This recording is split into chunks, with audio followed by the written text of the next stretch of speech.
Welcome to the Communication Relief Seminar. Who's pushing whose buttons? Do you feel like somebody's pushing yours all the time? How did those buttons get there? I always thought my dad knew how to push all my buttons, and then someone said, well, he's the one that put them there. You gotta know that you do have something to do with the buttons that your children have. Everybody has them, and everybody pushes them. How did they get there? Well, one of the things we want to talk about in this seminar is loss. And loss is cumulative. Let's look at what that looks like.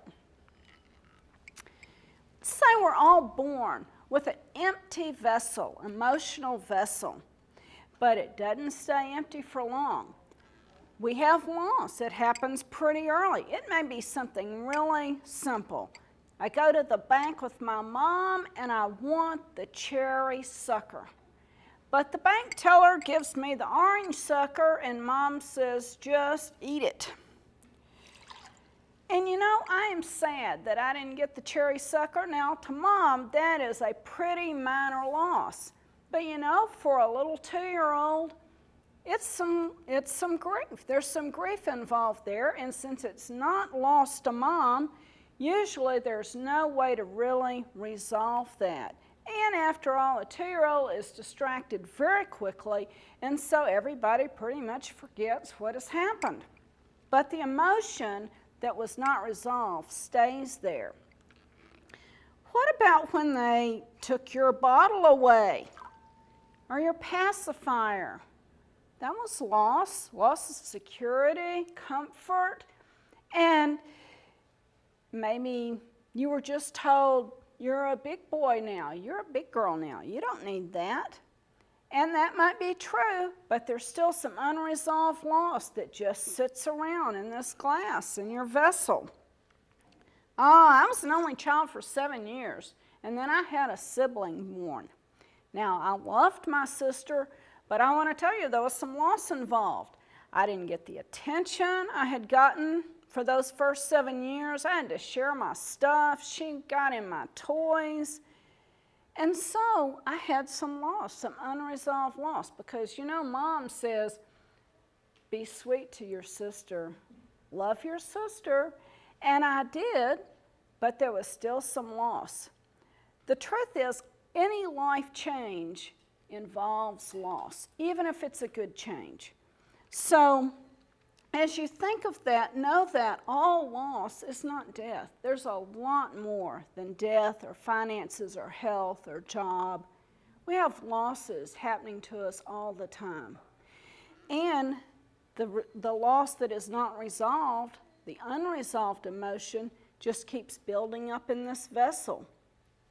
Oh, when I was about 7, Dad backed out of the garage and over my bicycle.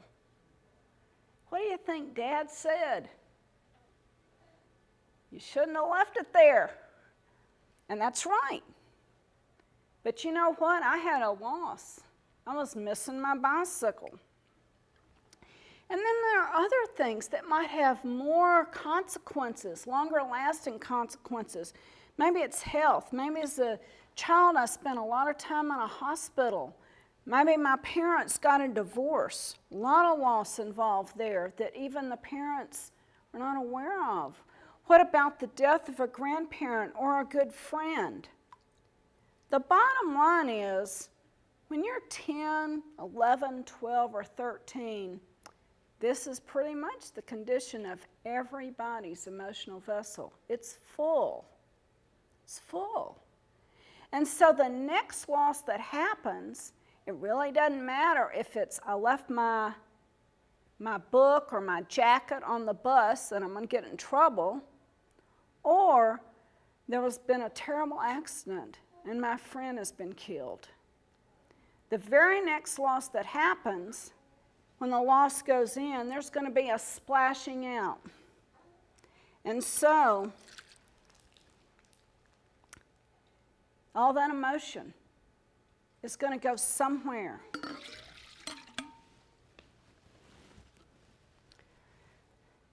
You're going to splash it out on your friends, your family, the people that are closest to you. Imagine if I had had blue food coloring in that water, in the pitcher. And maybe the first water was clear, and then when I poured the next loss in, it would just all blend. That's because when you respond to the current loss, you are never just responding to the current loss. You have all those losses in your vessel. A lot of emotion. And it's very hard to separate it. We really can't do it. Now, in a caregiving situation, here's your problem. Here's why you've got so many buttons. Your glass is full. Your care receiver's glass is full. If there are other family members involved, their glasses are full too. And so people overreact. You maybe have said that. My sister just overreacts all the time. Why does that happen? A lot of overreacting. And so the emotion is spilling out and it's affecting everyone. Loss is cumulative. And you do not know what's in your glass, much less in your care receiver's glass. They don't know either. You don't know all the things that fill that vessel to lead them to the responses they're having. So what are you going to do? You have to have a strategy for communication, knowing that the way your care receiver communicates involves the things that are in that vessel, the full vessel. And let's just look at what happens. We're going to call this dodging the ball. Let's learn to dodge the ball. Now, for me, I'll talk about my dad. I loved my dad. He was a great dad. And from the looks of things, I had a wonderful childhood. But I want to tell you, my dad could push my buttons. He knew where they were. In fact, he sort of enjoyed pushing them some of the time. And sometimes in his later years, we would have conversations that sort of went like this. The phone would ring, I would answer it, and he would say, "I'm all alone." He threw me the ball, and I caught it. By catching it, what happened would be, the words he said were, "I'm all alone." But what did I hear? How did my brain translate that? I heard, "You hadn't been over here lately. Where have you been? Aren't you ever coming?"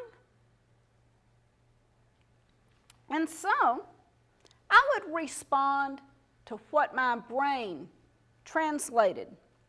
And I would throw him the ball back. I would say, "I've been so busy. I've had to take my children here and there. I've had meetings. I've been working so hard. I've had so much to do." And when I threw him the ball back, guess what? He caught it. And do you know what his brain translated those words to? Everybody else is more important than I am. You don't have time for me. You don't really care about me. And then he would throw another ball. "Well, just don't come then. I don't need to see you." You notice the interesting thing about the balls is they get bigger every time because the emotional level keeps going up a notch every time that goes back and forth. And what have we done? We've had a whole conversation based on words no one said. A lot of emotion. We get off the phone, I'm frustrated and angry, and his feelings are hurt and he's depressed. All because words that were not spoken. If you catch the ball, you will throw it back. And when I catch his balls that he threw me that said, I'm all alone, which really to me, I heard, you don't care about me, you don't have time for me, I'm accepting responsibility for his emotion.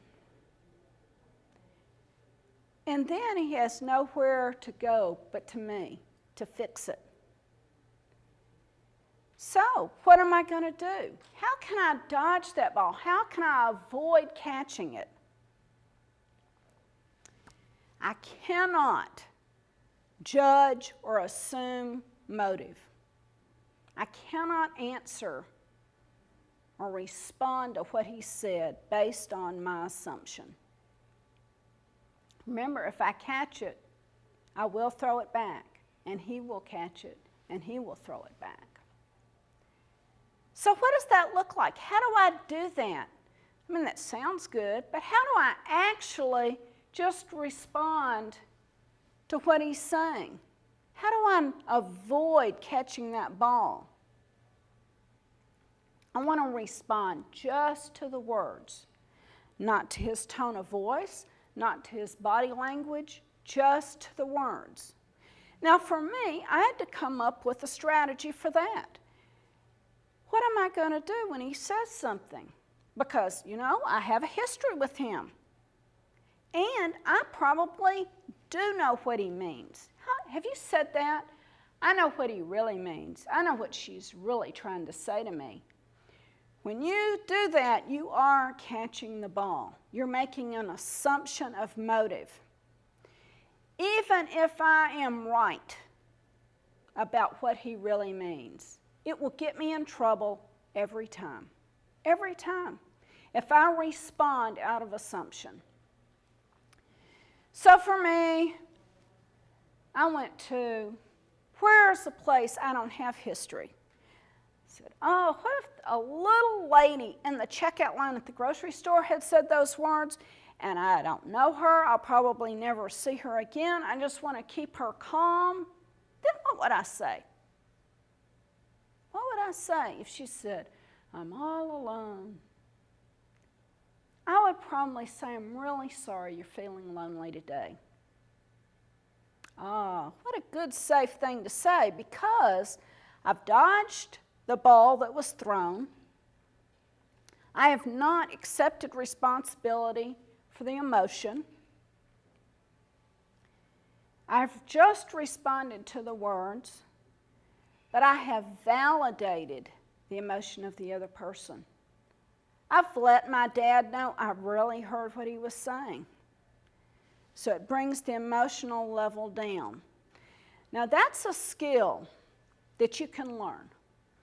Actually, our habits that have been formed through our lifetime is to respond out of assumption. We do it all the time. We do it at work. We do it with our families, with our children. We do it with our parents. We don't have to do that. It will make a huge difference in all of your relationships if you can respond just to the words that were spoken. Don't let that emotional level build. When you are talking to someone on the phone or in person and you feel the heat of emotion start rising in your body, let that be a flag for you. Here comes the red ball. And maybe for you it's like a bomb, it's got a little fuse on it. Don't catch it. Don't catch it. I had the experience of teaching this subject right before I was taking my dad on a trip. And we had a long workshop, and I realized right beforehand that I was going to be very tired when I took my dad on this trip. I thought, what was I thinking? Because I'll be in the car with him all the way there, we'll have the time there all the way back. Now remember, I really loved my dad, but he could definitely push some buttons. So we get in the car, and we'd driven about 10 minutes. You'd be glad to know I was driving. I had both hands on the wheel. I was looking straight in front of me. I was a responsible driver. And my dad threw the first ball. And because I just talked about this, it was very fresh in my mind, and I never turned to look at him, kept both hands on the steering wheel, looking at the road in front of me, but I thought, just the words, just the words. Now I want to tell you, because my habit had been to make that translation in my brain, I didn't know immediately what the words were. I had to go back and kind of restate them in my head because I wasn't familiar with that. It wasn't a habit yet. And so I ran those words back through and listened to the words, and then I responded just to those words. There was a pause, but it was okay. And then it was just like everything just settled. My dad didn't say anything immediately. But then when he did, it was not a ball-throwing sentence. And we had a great trip. And it turned out to be it was the last time we took a trip together before he died. And I'm so thankful for that time with him. I really enjoyed it. So my challenge to you is learn to feel that emotion. See the flag, see the ball coming, and learn to make a choice to dodge that ball. Now, we use an acronym of how to listen, and that acronym is LIVE. Listen, identify, validate, and evaluate. First of all, listen. It's important that we listen with our heart and not our head. If you find somebody that's listening to you with their head, they're just wanting to analyze you or even worse, fix you. Have you ever been pouring out your heart to somebody and you think they're just waiting for me to take a breath so they can tell me what I need to do? And that person is not somebody you want to talk to very much because they're not good listeners, are they? So we want to listen with our heart. Listen before we speak. You know, sometimes all the people need is just to say the words. They just need to talk it through, hear themselves, and they don't want anything, any kind of response, any kind of solution. They just need to talk, don't they? But if you have a situation, for instance, if you, again, are pouring out your heart to somebody and they're not listening, they're just trying to fix you or do something so they can get out the door, makes you mad, doesn't it? Or it can make you embarrassed. I can't believe I told this person that I thought would be a good listener all this stuff and they didn't respond. They were not good listeners. So it can make us mad, it can make us embarrassed, shamed. We just want to run away from them, don't we? So it's important to listen with our heart. The next thing is that's the L of the live. The I is identify. Help the person identify the emotion they're feeling. Now, what you might say is, you must be feeling really afraid right now. And if that's not right, they'll tell you. They'll say, no, you know, I don't feel afraid. I just feel really lonely right now. I feel real by myself. So, you know, it's basically just to help them identify what they're feeling. Have you ever watched the news and somebody's house is burning down and a person puts a microphone up to them and says, now how does that make you feel? Well, how do they think it makes them feel? Don't you just hate that? That's not a good question to ask. It's not good to say, are you okay? Or, you know, help them identify what the emotion is by, you know, pulling some out of the hat. Again, you might be wrong, but it's okay. They'll help you. What we don't want to do, we have this acronym called FALL. We like acronyms. We don't want to set them up for the fall, which the F is fix. Don't want to do that. Analyze. They don't want you to do that. Lecture. They certainly don't want you to do that. And then leave. So we don't want to set them up for the fall. Don't want to try to fix them, analyze them, lecture, and then leave. That'll really make them feel bad, won't it? What we want to do, the V in the LIVE, and listen, identify the emotion, we want to validate. Genuinely care. Validate where they are. Now, validation does not mean we agree with everything they're saying. We validate what they're feeling. We acknowledge their feelings.